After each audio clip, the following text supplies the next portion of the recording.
कभी मौका लगे तो दर्शन करिया करो। कभी कभी ऐसा भी दर्शन करा करो जब शिवजी के शिवलिंग के ऊपर जो जलाधारी लगती है, करें आप लोगों ने दर्शन।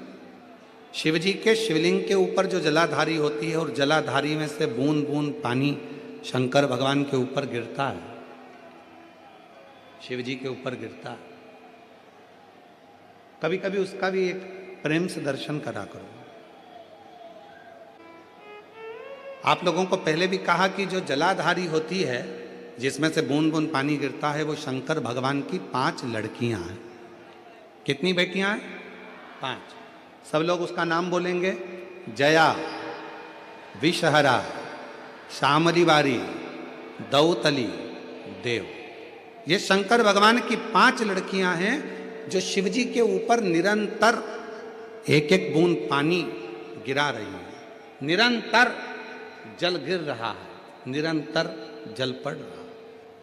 कभी अगर मौका मिला करे तो एक बार जब आप शिव जी को जल चढ़ाने जाओ, लोटा भर के जल चढ़ाने जाओ, भगवान शंकर को जल अर्पित करने जाओ, तो कभी कभी अगर तुम्हारे थोड़ा सा समय तुमको तुम्हारे घर से अगर मिल जाए तो 2-5 मिनट शिव जी की जलाधारी में से जो पानी गिरता है उसका भी दर्शन करा करो।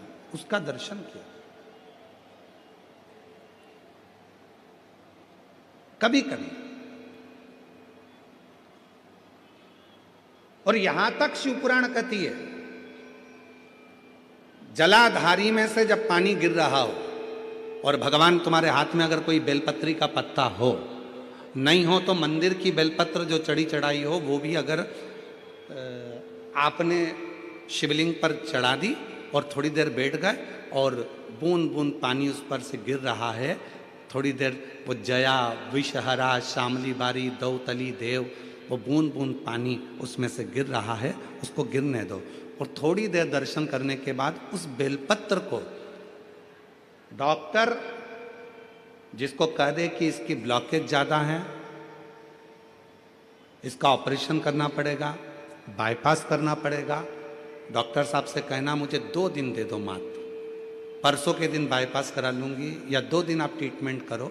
2 दिन जो शिवजी के जलाधारी में से पानी गिरता है, जया, विषहरा, श्यामली बारी, दौतली, देव, जो पानी को गिरा रही होती हैं, उसके नीचे रखी हुई बेलपत्र को यदि जिसके हार्ट में प्रॉब्लम हो, जिसके थायराइड की प्रॉब्लम होती है, अगर वो बेलपत्र को अगर उस व्यक्ति को 2 दिन एक चढ़ी हुई बेलपत्र, फिर एक चढ़ी हुई बेलपत्र 2 दिन खिला दीजिए और तीसरे दिन फिर जांच कराइए, डॉक्टर आपको बोलेगा कि अभी ऑपरेशन की जरूरत नहीं है, दवाइयों से आराम लग जाए।